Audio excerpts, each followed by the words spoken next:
Okay, so let's begin. In last class, we discussed about exemption under section 54. Correct? हाँ sir એવું કઈ ઘાતું ખરું હવે टेक्स्ट प्लानिंग का लास्ट पेज यानी लास्ट सेकंड लास्ट जो पेज है हमारे मैं स्क्रीन पे शेयर कर देता हूँ 1 मिनट रुको कहाँ गया मैंने बंद कर लिया 1 मिनट है अवेलेबल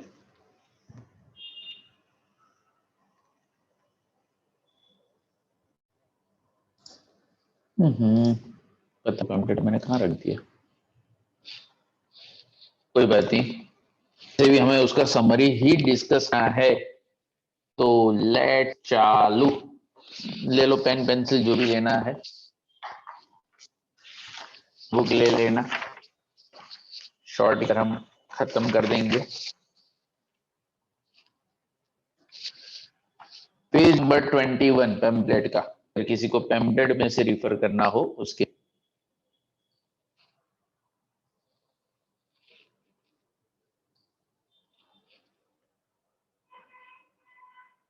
क्योंकि लास्ट 50 अगर आपको समझ में आ गया होगा जिसने अटेंड किया है उसको अभी कोई प्रॉब्लम नहीं होगी अभी इसको आराम से समझ में आ जाएगा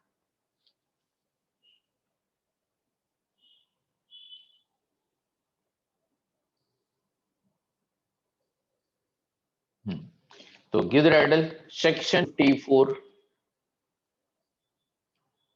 B section 54 B exemption under section 50 एक मिनट ये बॉक्स में क्या इतना सब आया है सर मेक मी को ओके वो तो हो गया चल रहा है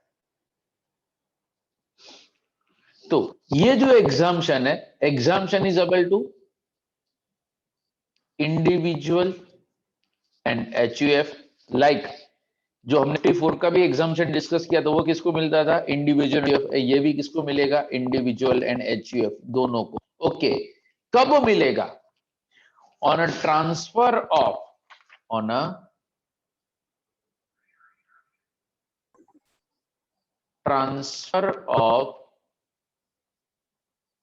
एग्रीकल्चरल लैंड हाँ अगर लास्ट जो हमारा सेक्शन 54 में लिखा long term residential house property या लॉन्ग टर्म शॉर्ट टर्म ऐसा नहीं है दोनों के दोनों शॉर्ट टर्म हो तो भी एलिजिबल है लॉन्ग टर्म हो तो भी एलिजिबल है यहां पे कंडीशन क्या है अगेन सेम चार्ट कि अगर जो हमारा रेट ऑफ ट्रांसफर है तो डेट ऑफ ट्रांसफर के immediately preceded 2 years immediately preceding 2 years it is used for agricultural purpose यानी एसएससी ने खुद या तो फैमिली मेंबर अगर ये जो ऑफ लैंड हमने बेचा है जो ट्रांसफर किया है अगर ये एग्रीकल्चर पर्पस के लिए यूज किया है तो आपको 54B का एग्जेम्पशन मिलेगा ओके एग्जाम करने के लिए क्या है वही अगर आपको परचेस करना है तो 2 years हाँ को आप कंस्ट्रक्ट नहीं कर सकते जो हाउस के अंदर था ना कि डेट ऑफ ट्रांसफर 3 साल के अंदर आपको कंस्ट्रक्ट करना है नो कंस्ट्रक्शन वाला ऑप्शन अवेलेबल नहीं यानी अगर आपको लैंड परचेस करनी है ये 2 साल के पीरियड ये 2 साल कब से डेट ऑफ ट्रांसफर से डेट ऑफ ट्रांसफर ऑलवेज किसके अंदर होगा प्रीवियस ईयर के अंदर होगा तो उसके असेसमेंट ईयर के अंदर ड्यू डेट ऑफ ईयर तक ड्यू डेट ऑफ आईटीआर अगर आपने ये लैंड परचेस ना किया हो तो आप अमाउंट डिपॉजिट करना पड़ेगा आपको अमाउंट डिपॉजिट करना पड़ेगा कहां पे कैपिटल गेन डिपॉजिट स्कीम के अंदर तुमने 54 एक वर्ष में आ गया ना तो बाकी सब अपने आप समझ में आने लगेंगे।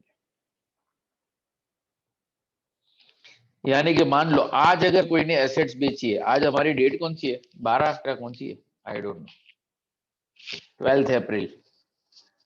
मेरा मोबाइल रहा है कि आज 12 अप्रैल, तो 12 अप्रैल 2021 को अगर आपने बेची है तो उसका 2 साल का खत्म कब होगा, 2 साल का खत्म होगा 11/4/23 को। 11/4/23 को आपका प्रीवियस ईयर खत्म होगा। तो ये तारीख तक अगर आपको लैंड खरीद लेनी है, तारीख तक आपको लैंड खरीद लेनी है, बट इनकम टैक्स वाले ये डेट तक वेट नहीं करेंगे। हम तो भरने कब जाएंगे, ड्यू डेट ऑफ आरटीएस। तो हमारा इनकम टैक्स रिटर्न का डेट कौन सा होगा, 30 जुलाई 21 को। तो इनकम टैक्स वाले 30 जुलाई 21, क्या आपने नया लैंड खरीद, आपने बोला कि नहीं सर अभी तो खरीदना बाकी है, मेरे पास तो 2 साल का पीरियड है। तो इन दैट केस आपको जो भी लैंड खरीदना है, जो अमाउंट का आपको लैंड खरीदना है, वो अमाउंट आपको बैंक के अंदर डिपॉजिट करना है, the title of capital gain deposit scheme account. Okay, अगर आपने ये पैसा डिपॉजिट कर लिया या पैसा आपने लैंड के अंदर इन्वेस्ट कर दिया, तो amount of exemption is equal to amount of assumption is equal to whichever is less। एक तो आपका कैपिटल गेन, लॉन्ग टर्म हो तो लॉन्ग टर्म, शॉर्ट टर्म हो तो शॉर्ट, या तो इन्वेस्टमेंट, या तो इन्वेस्टमेंट का क्या हुआ, purchase plus deposit, purchase plus deposit. यानी कि मान लो अगर आपने कोई लैंड भी है, लैंड का सेलिंग प्राइस है फॉर एग्जांपल 50 लाख, आपने 50 लाख का लैंड परचेस किया है, उसके लिए एक्सपेंस आपका हुआ 6 लाख, तो आपका नेट कंसेशन कितना होगा, आपको नेट कितने मिले के 49 लैक्स, आपको नेट नहीं मिले 49 lakhs minus cost of acquisition. ये लैंड आपने खरीदा था कि में, फॉर एग्जांपल 30 लैक्स में, तो आपको गेन ना हुआ 19 लाख। मैं एज्यूम कर लेता हूँ शॉर्ट टर्म में, शॉर्ट कैपिटल गेन 9 लैक्स का आपका गेन हुआ। तो अगर आपको टैक्स न भरना हो, अगर आपको टैक्स ना भरना हो तो 19 लैक्स का आपको खरीदना पड़ेगा। 19 लैक्स का अगर आपने खरीद लिया, एक भी रुपया टैक्स नहीं भरना है, पर आपने इन्वेस्टमेंट किया 10 लाख का, तो 50 में एग्जाम्पशन कितना मिलेगा, 10 लाख ओनली, यानी कि 9 लाख के ऊपर आपको टैक्स भरना पड़ेगा। यानी अमाउंट ऑफ एग्जाम्पशन है कैपिटल गेन यानी कि 19 लाख, और amount of investment which ever is less. But 19 lakh से ज्यादा अगर आपने लैंड खरीदा, हमने ना 50 लाख के सामने बीजी 40 लाख की खरीद ली, तो भी यहाँ पे 19 लाख से माइनस नहीं कर सकते, 19 लाख से ज्यादा आप माइनस कर सकते, यानी जितना गेन है, जितना गेन है उससे ज्यादा आप बेनिफिट नहीं मिल सकता, उससे ज्यादा आप बेनिफिट नहीं मिल सकता। क्लियर और नॉट? किसी को कोई कंफ्यूजन हो तो पूछ लेना है भाई, शर्माना मत। आज और कल सिर्फ 2 दिन है, पूछ लिए सर, उसके बाद नहीं, अपना लेक्चर नहीं होगा भाई, मैं तो रहूंगा, मैं रहूं ना रहूं वाला वो केस ही नहीं है। मैं उसका पेम्पलेट ढूंढ रहा, पेम्पलेट कहाँ गया मेरा, SY PFI का यूनिट 2, PFI यूनिट, हाँ मिल गया।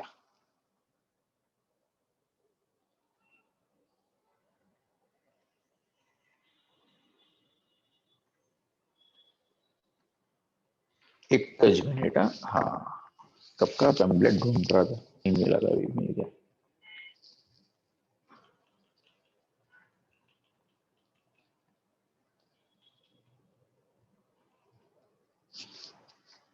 क्या मैसेज आया सर, MCQ पेम्पलेट क्या रहे मेरे से, it's on the way. Pamphlet ready हो चुका है, प्रिंट हो चुका है। मेरा जो सेकंड लेक्चर है ना, उसके ऊपर तो मैंने भी बना दिया, यानी it is, I think printing में शायद रह गया, या आज आपको शायद मैसेज आ भी जाएगा, at least collect the MCQ material. तो worry for the same. Okay, ये लिख लिया कि किसी ने? अच्छा सा लिखना था? नहीं बे, ये तो ऐसे ही लिख रहा था, टाइम पास। हाँ, ये तो है एग्जाम्शन कब मिलेगा, ये तो है एग्जाम्शन कब मिलेगा। अब ये एग्जाम्शन विड्रॉ कब हो जाए?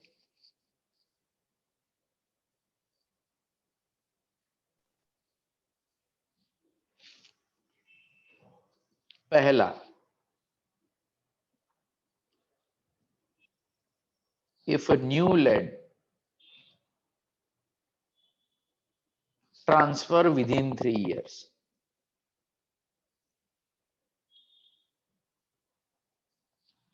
जो आपने नई एग्रीकल्चरल परचेस की थी, लैंड परचेस का पर्पस क्या था? टैक्स नहीं भरना, एग्जाम्पशन के लिए। तो ऐसा नहीं है कि आज लैंड और कल बेच दिया, नो। एक बार आपने लैंड के अंदर इन्वेस्टमेंट किया है, वो 3 साल तक अगर आपको बेचना नहीं है, अगर बेच दिया आपका एग्जाम्पशन चला जाएगा। सेम वे, जो पॉइंट हमने 54 में भी डिस्कस किया था, अनयूटिलाइज्ड अमाउंट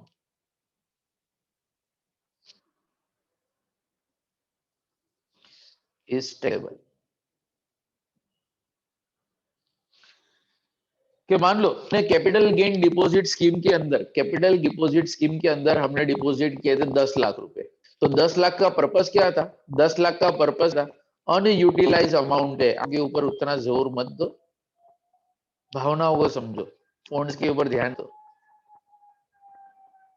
हाँ, तो कहने का मतलब, अगर आपने capital gain deposit scheme account के अंदर डिपॉजिट किए थे 10 लाख, यानी 10 लाख में से अगर आपने लैंड आए तो आपको 10 लाख का एग्जाम्पशन मिलेगा। 10 लाख हमने डिपॉजिट तो कर दिए, बट अगेन वही, उसमें से बाइक लेके आए ना, मोबाइल लेके आए ना, बेटी शादी की है, कॉलेज की फीस भरी ना, तो आप एग्जाम्पशन नहीं मिलेगा। 10 लाख रुपए अगर आपने bank capital gain deposit scheme के अंदर अगर आपने भरे, तो उसका यूज भी क्या होना चाहिए? Perch of land only. यानी मान लो 10 लाख डिपॉजिट किया और 8 लाख का लैंड खरीदा, 8 लाख का लैंड खरीदा, 2 लाख यूज करो, उससे पहले टाइम लिमिट खत्म हो गई, 2 लाख टैक्सेबल। 2 लाख कोई और पर्पस के लिए यूज किया तो भी 2 लाख का टैक्सेबल, 2 लाख आपका टैक्सेबल। क्लियर?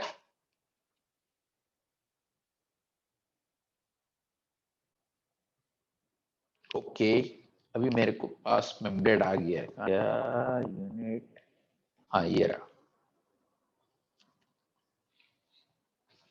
हाँ जरा तो सारू जी, हाँ। नेक्स्ट हमारा जो एग्जामिशन है, वो एग्जामिशन है सेक्शन 54D। मेरे हिसाब से आने के चांसेस सबसे मिनिमम, पूछेंगे शायद तो। सर तो पढ़ना पड़ेगा, पढ़ लो ना, 400 लाइन है। ओके, पहले तो ये किसको मिलता है? It is avail to whom? Any tax payer. तो पेन कहां गई?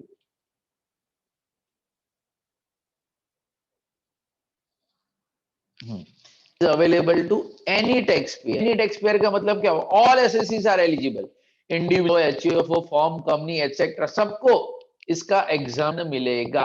ओके, विच एसेट, यानी देखो 54 किसके ऊपर? House versus house. 54B किसके लिए था? Land versus land. कौन सी? एग्रीकल्चर लैंड, हाँ, सिंपल टू लैंड नहीं। तो 54D किसके लिए है? Land and building for a industrial purpose. और इन्वेस्टमेंट भी किस में करना है? इन्वेस्टमेंट भी किस में करना है? वही है कि land and building for a industrial purpose.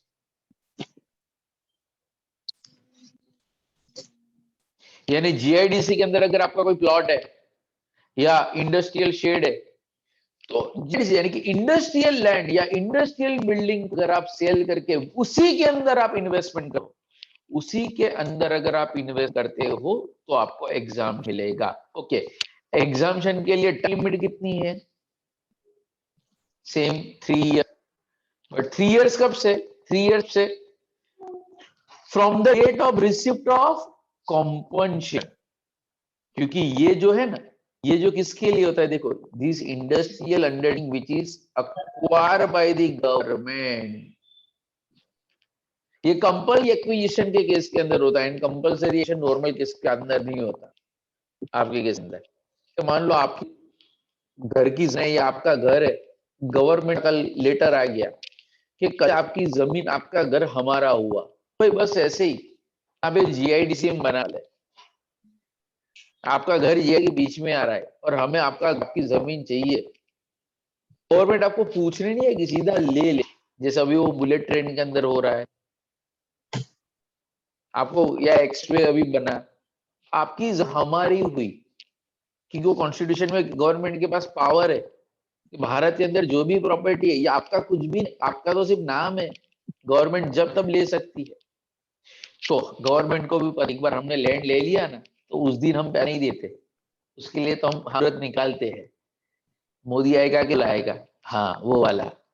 तो इसीलिए यहाँ पे बोला है कि नॉर्मली 54 एंड 54 बी के अंदर हम पीरियड कब से काउंट करते हैं, डेट ऑफ ट्रांसफर से, जबकि यहाँ पे 3 साल कब से काउंट करने, from date of receipt of competition, जो तारीख से कॉम्पिटिशन मिला उस तारीख से। ओके, कितना मिलेगा, simple, investment in a new asset और capital gain which is less, यानी कि इन्वेस्टमेंट और capital gain which is less, वही आपको एग्जम्पशन मिलेगा। अगेन यहाँ पे रिवोक होगा, यस रिवोक हो जाएगा कब, अगर आपने ये नई property, new S transfer with in 3 years, यहाँ पे कैपिटल डिपॉजिट स्कीम नहीं है, यहाँ पे कैपिटल गेन डिपॉजिट स्कीम नहीं है, यानी जो नई प्रॉपर्टी के अंदर आपने इन्वेस्टमेंट किया, नई प्रॉपर्टी के अंदर आपने इन्वेस्टमेंट किया, तो वो प्रॉपर्टी कौन सी, इंडस्ट्रियल लैंड एंड बिल्डिंग, अगर वो आपने 3 साल के अंदर दिया, आपका एग्जाम्पशन विड्रॉ हो जाएगा, आपका एग्जाम्पशन विड्रॉ हो जाएगा। Clear? And the last section of the syllabus 54C, 54EC, चलो 54EC किसको मिलता है, एनी टैक्स पेयर, यानी इंडिविजुअल, एचयूएफ, फर्म, कंपनी। ओ चाचा, हाँ बोलो जी,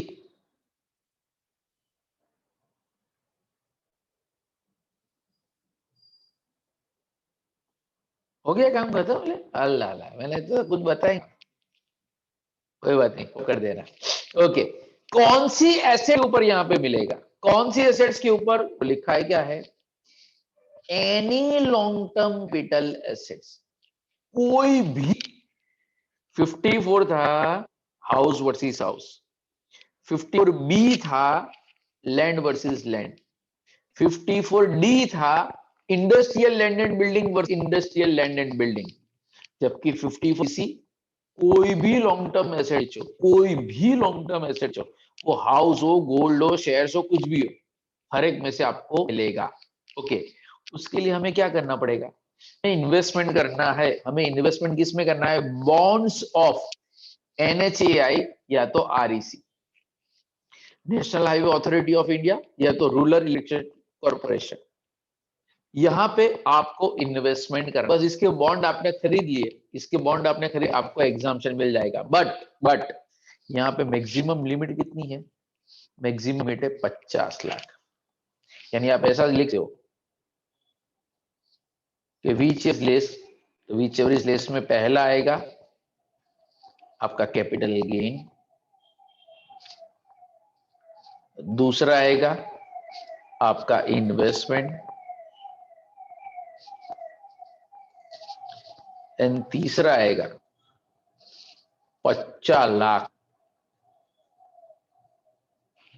ये तीन में से जो मिनिमम होगा, ये तीन में से जो मिनिमम होगा, उतना आपको एग्जाम्पशन मिलेगा, ये तीन के अंदर जो मिनिमम होगा उतना आपको एग्जाम्पशन मिलेगा।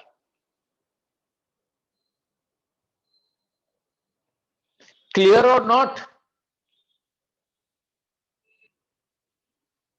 मानव, आवाज आ रही है मेरी? ओ मानव, મોબાઈલ માં મૂકને, તારે પેલું પેમ્પલેટ જોતું હતું એટલે अच्छा तो वांधो नहीं। ओके ओके, यहाँ पे इन्वेस्टमेंट करने के लिए टाइम कितना मिल रहा है? सिर्फ एंड सिर्फ 6 मंथ, सिर्फ 6 महीने के, और 6 महीने के अंदर ही इन्वेस्टमेंट करना है ना, इसलिए वो कैपिटल गेन डिपॉजिट का कोई ऑप्शन नहीं होता। डेट ऑफ ट्रांसफर से ये 6 महीने कहां से गिनने के? डेट ऑफ ट्रांसफर से गिनने के, प्रीवियस नहीं। यानी कि मान लो आज अगर मैंने बेचा 12 अप्रैल 2021, तो आज से ले 6 मंथ। यस मानव? સર તમારી વેબસાઇટમાં કરેક્શન વાળું છે કે અમારામાં અહીંયા 54D આપેલું છે? ओ 54D में पता इसी ही नहीं। थी बे, कहू 54 इसी तुम्हारे अंदर नहीं है? है सर। है सर। થોડું ઉપર નીચે થઈ ગયું। ओ 54D ની નીચે જ છે EC। ऊपर नीचे गई આ રહ્યું જો 54D બતાવ્યું બેટા તું। હા હમણાં પ્લેટ લેવા ઉભો થયો હતો ને, સોરી લેવાની મોબાઈલ લેવા આગળ પાછળ થઈ ગયું કારણ કે આવ્યું જો। એક્સેપ્શન સેમ લખેલું હતું ને એટલે। अच्छा આ ટેબલ જોઈને થોડું કન્ફ્યુઝન, બધા સરખા જ લાગે છે એટલે। ओके अगेन यहाँ पे एग्जाम के लिए हमें क्या करना है? इन्वेस्टमेंट के अंदर करना है वो जो मैंने आपको बता दिया, बॉन्ड्स ऑफ NHAI या तो REC। ओके कितना एग्जाम्पशन मिलेगा?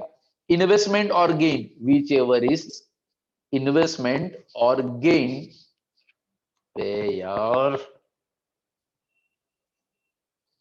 वर्ड का ही प्रॉब्लम है। इन्वेस्टमेंट और gain which ever is lower.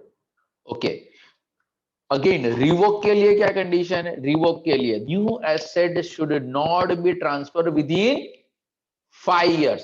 54 and 54B के अंदर ये था 3 साल, 3 साल तक आप नई एसेट ट्रांसफर नहीं कर सकते, जबकि यहाँ पे बोला है 5 साल तक आप इसको बॉन्ड को ट्रांसफर नहीं कर सकते। Not only this, you can not convert it to a money. इसका मतलब क्या हुआ कि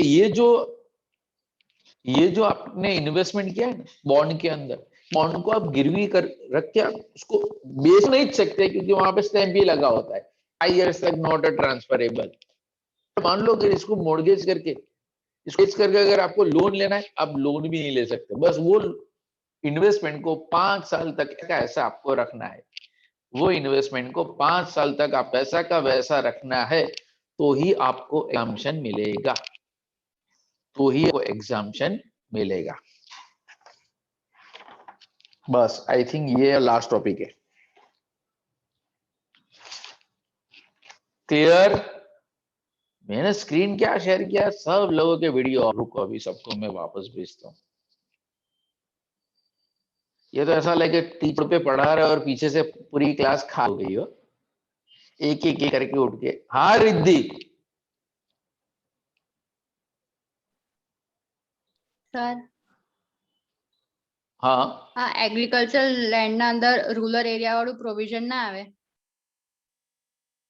बड़ा बेटा रूरल एग्रीकल्चर लैंड एग्जाम है, तो जरा कैपिटल एसेट से टैक्सेबल ना, कैपिटल गेन टैक्सेबल नहीं, तो मैं एग्जाम्पशन નો કોઈ ક્વેશ્ચન આવે? એ વસ્તુ છે પણ પ્રોવિઝન તો હોય ને એનું। શું તમે એવું કહેવા માંગો છો કે લેન્ડર એ ટેક્સેબલ? હા એક્ઝામ્પશન શેમાંથી મળે? એક્ઝામ્પશન શેમાંથી મળે? જો ઇન્કમ ટેક્સેબલ હોય તો। જ્યારે ઇન્કમ જ ટેક્સ ના હોય, ઇન્કમ ટેક્સેબલ ના હોય, તો is there any question exemption or deduction is arise? ના। તને એવું કીધું કે dividend from an Indian company is not charge to tax, યાદ છે ને? હા लास्ट ईयर हमने पढ़ा था कि dividend from Indian company is not taxable. तो मान लो वो शेयर खरीदने के लिए आपने लोन लिया है और उसका आपने इंटरेस्ट पे किया है, तो वो इंटरेस्ट का आपको डिडक्शन मिलेगा? ના ત્યારે जब ઇન્કમ इनकम टैक्सेबल ना हो। हाँ तो सेम वे कि जब rural agricultural land capital asset definition में ही नहीं आता, एंड जब वो कैपिटल एसेट ही नहीं तो वो टैक्सेबल नहीं है, एंड अगर टैक्सेबल नहीं है तो वहां पे एग्जाम्पशन का कोई भी क्वेश्चन अराइज नहीं होता। અને આ 54 EC ના અંદર કોસ્ટ ઓફ એક્વિઝિશન શું આવે? 54 EC છે અહીંયા 54 is હા, તો એમાં ઇન્વેસ્ટમેન્ટ ઇન સર્ટેન શું લખ્યું છે? કોસ્ટ ઓફ એક્વિઝિશન શું આવે? જેટલાનું જે ઇન્વેસ્ટમેન્ટ કર્યું તે બોન્ડ કિતને में खरीदा 5 लाख 5 लाख 10 लाख तो 10 lakh that is a cost acquisition means what cost of purchase તો અહીંયા લાસ્ટ લાઈનમાં એવું કેમ લખ્યું છે કે the new asset within 5 years from the date of acquisition of the new asset? अरे लुक लुक लुक लुक हला तो यार तमे चलो अब ये चार्ट नहीं बनाया ना इसलिए 54 इसी के लिए चलो किसको मिलेगा ऑल एसएससी कौन सी एसेट्स के ऊपर मिलता है 54 इसी ऑल लॉन्ग टर्म एसेट्स के ऊपर ओके इसके लिए हमें क्या पड़ता है डेट ऑफ ट्रांसफर से 6 मंथ के अंदर आपको करना है परचेज या तो इन्वेस्टमेंट किसमें बॉन्ड्स ऑफ एनएचईआई या तो आरई बराबर तो आपको एग्जाम चलेगा अब मान लेके आज हमारी डेट कौन सी है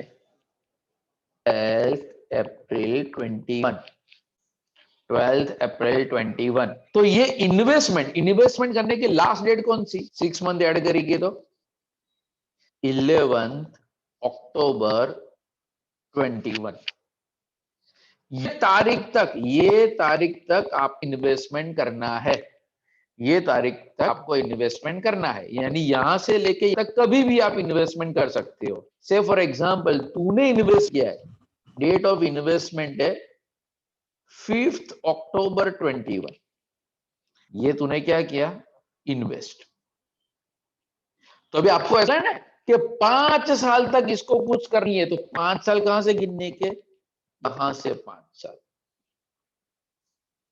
तो 5 अक्टूबर 21 से 5 साल कब हो तो 4 अक्टूबर 26 ये डेट बॉन्ड को कुछ भी करना नहीं है तुम कर भी नहीं सकते वे ये सीखने के लिए थियरी में लिखा है तुम हो ना तो भी कुछ नहीं कर सकते वहां पे स्टैम्प मार के ही आता है it should not be pledged sale transfer till this particular date और प्रैक्टिस तुम्हारे सिलेबस में है ही नहीं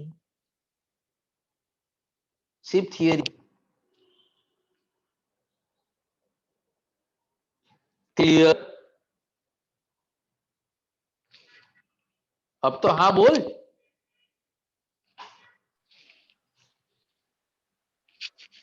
સર 1 મિનિટ લખવા દો ને. सॉरी लिख रहे थे मैंने सोचा बस में आ गया इतने में ये आप एक्शन लिखना એવું भूल થોડું. गया मैं लिख देता हूँ 54 EC मैंने सोचा था आज का लेक्चर बहुत छोटा है बट यार ये लोग नहीं मानेंगे तुमसे ना हो पाएगा સર જે સરચાર્જ વાળું જે છે એ અબાઉ 60 યર્સ છે ને બધામાં સેમ જ પ્રોવિઝન હોય ને સરચાર્જ નું. सर्च का इयर्स क्या थी आवा हमारा અરે હું એજ ની વાત કરું છું એજ પણ સરચાર્જ માં એજ હોતી જ નથી સરચાર્જ શેના પર હોય જો હમણાં કે રીતિ બેટા બતાવતો અને કહેતો આવીને બેટા અંદરો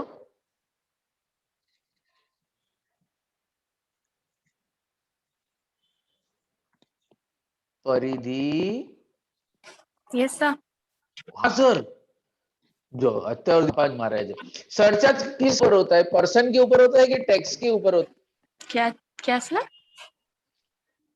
सरचार्ज सरचा सर पहले तो क्या होता है ये तो बताओ સરચાર્જ ટેક્સ ઓન ટેક્સ હોય.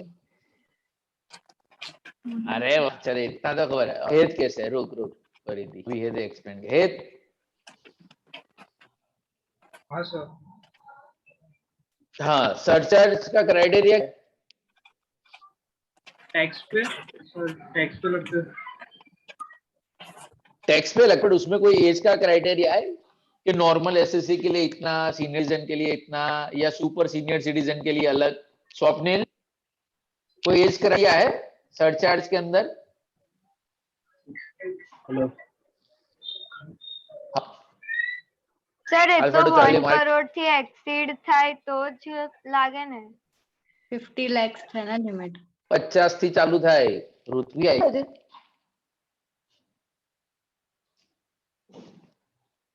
ક્યાં ગઈ ઋત્વી? હા લે, વિડીયો બંધ હોય એટલે આપણે જોઈએ જ નહીં. ચાલુ કર પહેલા.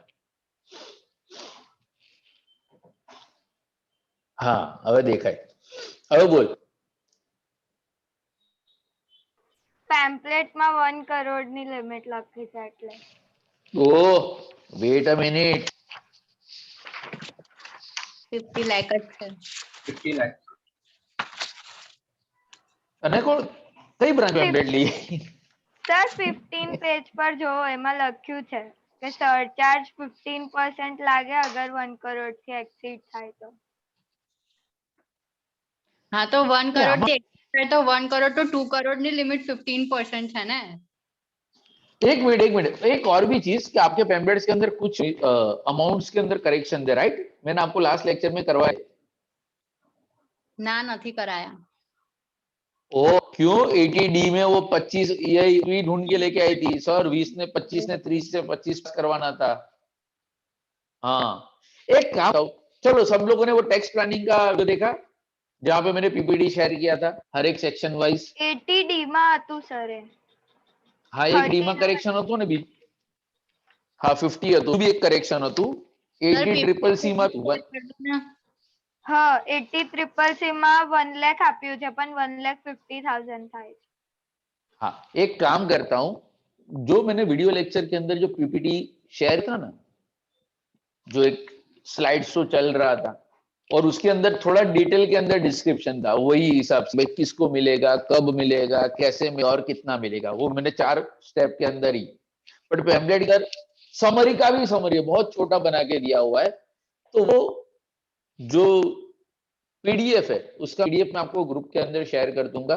मुझे ऐसा लगा जब मैंने लैपटॉप की स्क्रीन पे देखा तो मुझे वो साइज बराबर लगी, बट मैंने अपने मोबाइल के अंदर जब वो मेरा ही वीडियो देखा था जब टेस्टिंग के लिए, तो मुझे लगा कि फॉन्ट साइज काफी छोटे थे मोबाइल की स्क्रीन के हिसाब से. तो मैं पीडीएफ ग्रुप के अंदर में शेयर कर दूंगा, ठीक है? तो वापस वहां पे अमाउंट में करेक्शन करना हो तो आप वो देख के करेक्ट लेना, ठीक है ना? हाँ अभी रिद्धि બોલો સર. एक और चीज, सिलेबस अपना यहाँ पे मैंने सोचा था कि खत्म हो जाएगा, बट कॉलेज के अंदर ये 2 और सेक्शन उन्होंने इंट्रोड्यूस किए हैं.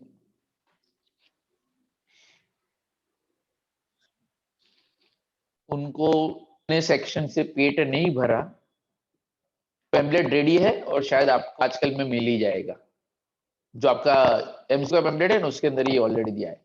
सेक्शन 80 EEA 10 EEB पेम्पलेट में मत नहीं है तुम्हारे पास, तो पेम्पलेट बाद में आएगा, मैं आज एक्सप्लेन कर देता हूं. चलो सेक्शन 80 EEA, डबल ई हमारे पेम्पलेट में है, डबल ई हमारे पेम्पलेट के अंदर है, EEA नहीं है. तो चलो EA कब से आया, इंट्रोड्यूस हुआ असेसमेंट ईयर 2021 से, यानी मोस्ट इंपोर्टेंट, इसके ऊपर क्वेश्चन आएगा ही आएगा क्योंकि ये लेटेस्ट है, इसके पहले ये नहीं. ओके पहले तो हमारा वही क्वेश्चन भाई किसको मिला है, तो it is available to a individual. कब, अगर उसको 80 EE ना मिल, 80 किसके लिए था, 80 EE अगर किसी को याद हो, जीत याद से 80 EE से ना सर एक minute loan taken from residential house property. हाँ loan taken for resident of house property. और यहाँ पे भी क्या लिखा है देखो, ये भी टाइटल क्या है, loan taken for house property, यानी कि 80 EE एंड EA एक ही है. 80 EE के अंदर वहां पे आपने देखा, बहुत सारे लोगों ने पूछा था कि सर यहाँ पे एक्शन है, वहां पे लिखा था लोन सैंक्शन इन ईयर 2016-17 80 EE अंदर. बट मान लो अभी का अगर ये हाउसिंग लोन और हो तो ये रहा देखो कि लोन होना चाहिए रेसिडेंशियल हाउस प्रॉपर्टी के लिए। एंशिएंट पीरियड क्या है, ये रहा 19, यानी करंट ईयर में अगर कोई हाउसिंग लोन लेता है एंड करंट ईयर में अगर आपका लोन अगर सैंक्शन हुआ है तो आपको 80 मिलेगा, 80 मिलेगा। उसके लिए क्या है, हाउस प्रॉपर्टी की वैल्यू 45 लाख से ज्यादा नहीं होनी चाहिए। स्टैम्प ड्यूटी वैल्यू जनरल, यानी मान लो मकान आपका 1 करोड़ का है, मकान आप करोड़ का है, पर हमने दस्तावेज किया है 40 लाख का, 30 लाख का, 35 लाख आपको मिलेगा। पर मान लो दस्तावेज की वैल्यू 50 लाख से ज्यादा है, यानी कि 45 लाख से सॉरी ज्यादा है, आपको इसका डिडक्शन नहीं मिलेगा। Okay, and what is the amount of deduction? Here amount of deduction is equal interest on loan, interest on a loan or rupees 1,50,000, whichever is interest on loan or rupees 1,50,000, whichever is less. Clear? Okay, same way 80 EEB,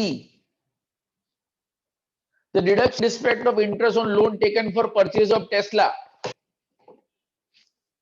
अगर आपको Tesla car purchase ना sir આપણે limit મારો ને આપણે શું यो bike हाँ electric vehicle अगर आपने फाइनेंस लोन पे अगर खरीदा है तो यस आपको उसके लिए भी, यानी कि इलेक्ट्रिक व्हीकल को प्रमोशन देने के गवर्नमेंट ने ये डिडक्शन दिया है। ओके, ये डिडक्शन मिलता है, ठीक है, इंडिविजुअल को कब मिलता है, अगर आपने लोन लिया हो, अगर आपने लोन हो इलेक्ट्रिक व्हीकल के लिए तो लोन कहां से, कोई भी इंस्टीट्यूशन से।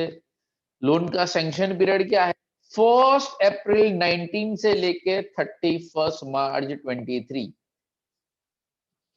4 साल की पीरियड के अंदर कभी भी अगर आपने ये लोन लोगे, यानी आने वाले 4 साल के अंदर, क्योंकि 1 अप्रैल तो ऑलरेडी निकल गया है, तो वो आप लोन का जो भी इंटरेस्ट पे कर दो, yes it is eligible for a deduction, it is eligible for a deduction. And what is the amount of deduction, पे भी अमाउंट ऑफ डिडक्शन कितना है, 1,50,000 और interest which ever is less, 1,50,000 और interest which ever is less.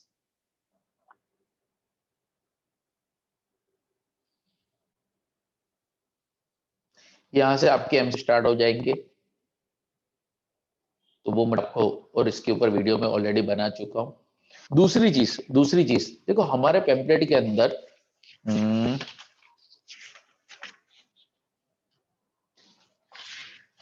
Page number 17 से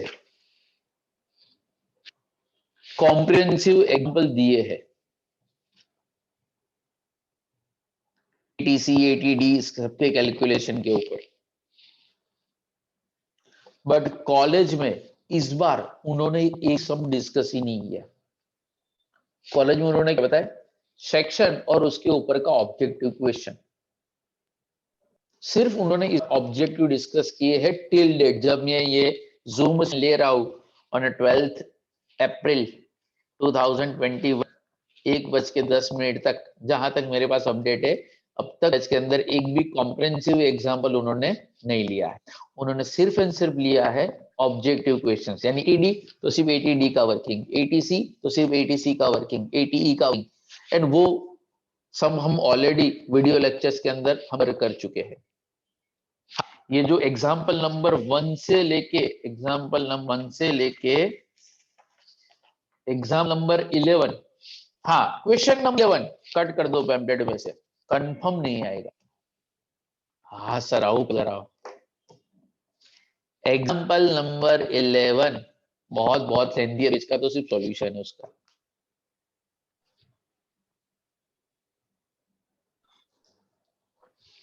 long term example कराया हुआ आज, सो लॉन्ग टर्म बोरोइंग ने शॉर्ट टर्म बोरोइंग। हाँ हाँ अच्छा हुआ तूने याद दिलाया, very good thanks for reminder. वो कहाँ गया, विजय सर ने फॉरवर्ड કર્યું છે જે हाँ અમારા हाँ एक કોલેજમાં मिनट આપેલું છે। मेरे पास वो कॉपी है।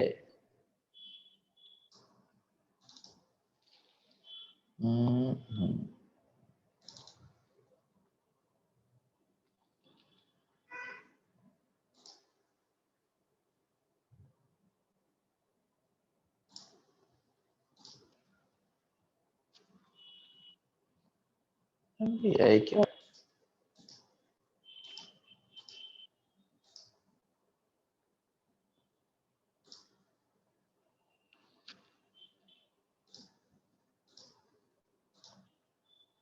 मेरा मीटिंग क्यों हैंग हो? Am I audible? Visible? Visible sir ખાલી પેલો તમારું ડાઉનલોડ ની સ્ક્રીન વિઝિબલ થાય છે. ओके, वेट अ मिनट ना, मैं शेयर करूँ ना तो अभी दिख जाएगा. शेयर के अंदर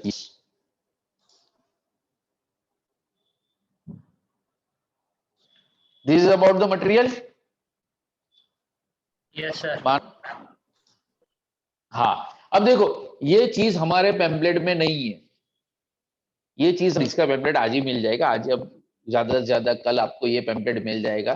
तो बहुत छोटी सिंपल सी चीज है भाई. हम बात करते हैं इंडिविजुअल कि अगर आपको पैसों की जरूरत हो, आपको अगर पैसों की जरूरत हो तो which are the sources available to you.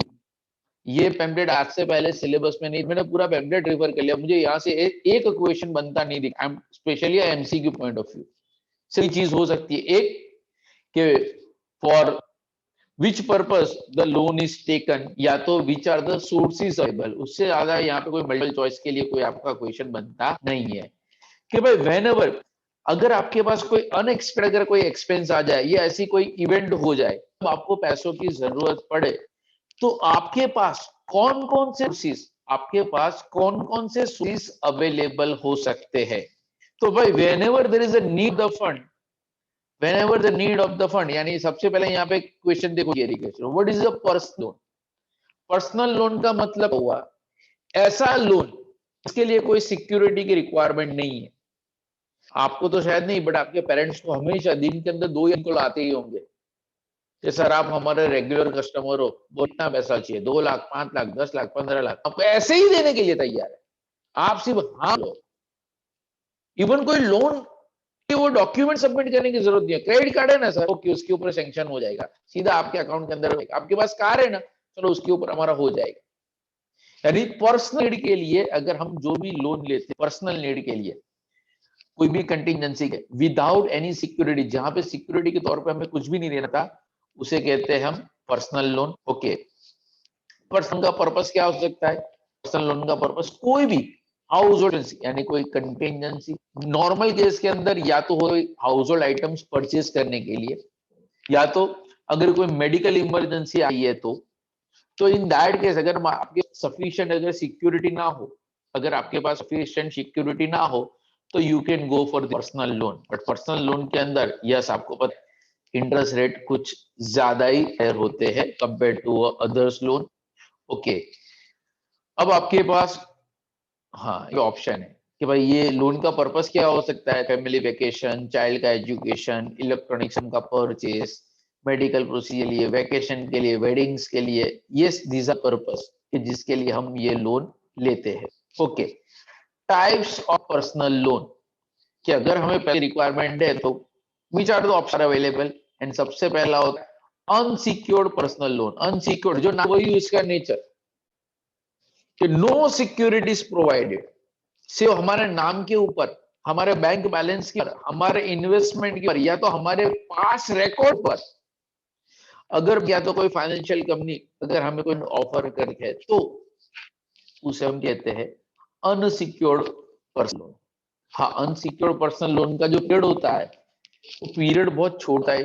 असे a period less than period less than a year, जहां पे आपको कोई भी physical assets by way of security आपको नहीं पड़ती, आपको कोई मॉर्गेज करना नहीं पड़ता. सिर्फ एंड सिर्फ आपके बैंक बैलेंस या आपके इन्वेस्टमेंट या आपके क्रेडिट स्कोर के बेस के ऊपर ये अमाउंट को अवेलेबल करा दिया जाता है. ओके, अगर आपको पैसों की रिक्वायरमेंट है तो उसके अल्टरनेटिव है financing from the friends and family. कि अगर मान लो हमारे तो सर आपको ये अगर बीइंग अ स्टूडेंट पैसों की रिक्वायरमेंट था तो पर्सनल लोन देने के लिए भी कोई अवेलेबल नहीं है. तो अगर आपको पैसों की जरूरत पड़ जाए, आपके लिए सबसे बेस्ट ऑप्शन कौन होता है? पहला सोर्स ऑफ फाइनेंस होती है मम्मी. पापा से तो पूछ भी नहीं सकते. उसके बाद फ्रेंड्स, उसके बाद आते हैं रिलेटिव्स, एंड अगर कुछ कांड का हो तो ही पापा तक जाने की जरूरत पड़ती है। तो financing from a friend family की भाई अगर छोटी मोटी अगर आपकी रिक्वायरमेंट है, वहां पे नॉर्मली रेट ऑफ इंटरेस्ट होता ही नहीं है, नॉर्मली रेट ऑफ इंटरेस्ट होता ही नहीं है। या अगर रिलेटिव से ले या फ्रेंड से ले, चल मैं 1000 देता हूँ बट मैं 1100 लूंगा, तो वो एक छोटा मोटा ट्रांजेक्शन हो सकता है जहां पे भी सिक्योरिटी पे आपको कुछ भी देने की जरूरत नहीं पड़ती। ये आपके सिर्फ पर्सनल रीजन से ही आपको ये फाइनेंस मिल जाता है। दूसरा एक सोर्स ऑफ फाइनेंसेबल होता है, that is a savings. Yes, कि अगर आपको कोई भी अगर इमरजेंसी आ जाए तो सबसे पहले हम किसको याद करते हैं? हमारे सेविंग अकाउंट। या अगर आपके पापा अगर सैलरीड एम्प्लॉय है तो उसको सबसे पहले याद आता है उनका पीएफ। तो अब तक आपने जो अपनी इनकम में से जो सेविंग्स आप जाके रखी है, तो when ever there is a need of enough, वो इमरजेंसी हो या कोई भी पर्पस हो, but when there is a need of the fund, सबसे पहला हमारे पास किसके ऊपर पहला सेविंग्स आना चाहिए, उसके बाद फ्रेंड्स एंड फैन आना चाहिए। I am just sharing a college material जो आज मेरे पहला है, क्योंकि आने वाले 3 वीक के अंदर जो शेड्यूल आपने देखा कि 3 लेक्चर है, वो तीनों के तीनों लेक्चर है टैक्स प्लानिंग के ऊपर ही। तो ये टॉपिक के लिए कोई वीडियो लेक्चर की जरूरत ही नहीं है, अगर आप एक बार ऐसे ही पढ़ लोगे तो भी क्लियर हो जाएगा। तीसरा credit card, yes, short term finance, maximum period 52 का जितना 50 दिन जितना होता है क्रेडिट पीरियड, अगर आपने पहले को खरीदा तो एक शॉर्ट सोर्सेज ऑफ फाइनेंस है, बहुत सारे ऐसे शॉप्स मार्केट के अंदर अवेलेबल है। अगर मान लो आपको 1000, 10,000, 5,000 चाहिए, पेट्रोल पंप पे जा, एक काम करना, ये कार्ड स्वाइप कर और मुझे 5,000 दे दे। कार्ड स्वाइप करके 5,000, कई लोग होशियार, 50 रुपया ओछा आपीस, हाँ चल से। अब आपने क्रेडिट कोई दुकान पे आपके फ्रेंड की शॉप है, भाई एक काम करना मेरे क्रेडिट को स्वाइप कर लेना और मुझे कैश दे दे, जो भी जीएसटी वीएसटी का होगा उतना पैसे काट। अब हमने 10,000 का कार्ड स्वाइप किया, उसके सामने 9,000 9,500 हमें मिल गए, और ये हमें बैंक को कब करना होगा? जब उसका ड्यू डेट है तब, तो तब तक तो हमारा फंड ऐसे ही मैनेज हो जाएगा। तो शॉर्ट रिक्वायरमेंट के लिए yes, the credit card is also option. And दूसरा होता है alliance of the credit. The alliance of the credit, another from revolving the credit where you have a credit limit and only the interest on what you borrow. होता है ना अपना overdraft facility type, कि अगर आपके पास access fund है तो वहां पे उसके ऊपर इंटरेस्ट मिलेगा, एंड अगर वहां से अगर आपने फंड विड्रॉ किया है तो जितना फंड आपने विड्रॉ किया है बस वही आपके ऊपर आपको इंटरेस्ट देना है for a short term period, जो पीरियड के लिए आपने यूज किया है। एंड एक लास्ट ऑप्शन है पे लोन्स। ये क्या होता है? जो न्यूज़पेपर में आप पढ़ते हो ना, न्यूज़पेपर के अंदर आप देखते हो शॉप्स या गांव के अंदर ऐसे बहुत सारे लोग घूम रहे हैं जो आप इजीली लोन देने के लिए तैयार है, बट रेट पता 1%, 2% पर मंथ, पर डे, कई बार तो पर डे होता है। खड़क बाजार के अंदर बहुत से सारे सब्जी वाले वही करते हैं, सुन पे पैसा लेने का, सब्जी बेचने का, उस शाम को पैसे देकर घर पे जाने का, बट वहां पे रेट ऑफ इंटरेस्ट बहुत हाई होता है, इंटरेस्ट करके अंदर आप पड़ जाते हो। यानी लास्ट वाला ऑप्शन जब तक अगर एक्सरसाइज ना करो, वो आपकी के लिए फाइनेंशियल सेहत के लिए वो अच्छा है। तो these are the things only. बस ये एफएम कॉलेज का खत्म हो गया, ये आज तक कभी कॉलेज ने दिया नहीं था। इसकी हार्ड कॉपी आपको मिल जाएगी with MQ material already in, क्योंकि आज ही ये कॉपी अवेलेबल हुई है, बट वो पढ़ाने के लिए हमारे पास टाइम नहीं, तो इसलिए मैंने वो कन्वर्ट नहीं किया था। ठीक है, तो आपको मैं वो क्या बोलते हैं, आज मुझे जो शेयर करना है आपके साथ वो है PDF of whatever the PPT. यहाँ पे सारी प्रोविजंस विथ शॉर्टकट्स जो भी मैंने जो बनाए थे, जो मैंने जो शेयर किया था, बहुत सारे स्टूडेंट्स ने वो लिखा, बट कुछ है हमारे ऐसे। अभिषेक आया कि नहीं? अभिषेक ने तो स्क्रीनशॉट अच्छा खासा कलेक्शन बनाया होगा अपने मोबाइल के, पर तो भी बाकी सबके भी तो मैं वो पीडीएफ में आपके साथ शेयर कर दूंगा, तो वो आप चल लेना। कल अगर आपके पास एमसीक्यू आ गया, मेरे पास तो ऑलरेडी कॉपी आ गई है, बस भी कल तक तो आ जानी चाहिए, तो कल हम डिस्कस कर लेंगे। यस रिद्धि? સર 80 EEA માં જે લોન વાળું ડિડક્શન છે ઇન્ટરેસ્ટ ઓન લોન વાળું, તો એ તો પછી ડબલ ટેક્સેશન માં નહીં નીકળી જાય? કેમ? કારણ કે એ 80 EEA માં બી મળે અને 24B માં બી મળે ને, તો તમે બે વાર ટેક્સ મતલબ ક્લેમ કરો એ. तो एक्सेस अमाउंट है वहां पे, कि वहां पे 2 लाख की लिमिट पे खत्म हो जाती है, तो उसके बाद का क्या? એટલે મતલબ તમે બંનેમાં ક્લેમ કરી શકો એવું, જેનામાં જેટલી Yes, લિમિટ હોય yes. એટલું. हाँ, अकॉर्डिंग टू अ लिमिट। एक अमाउंट के ऊपर 2 बार डिडक्शन नहीं मिल रहा है, तो जो 24B में गया वो 24B में गया, बट जो बचा वो 80 है, ई या उसके अंदर आएगा, 80 डबल ई में, ई या तो डबल ई ए।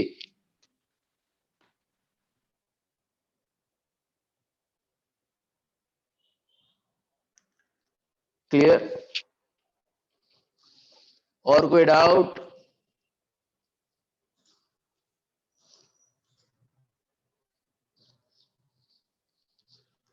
है कोई डाउट तो ज्वाइन करें।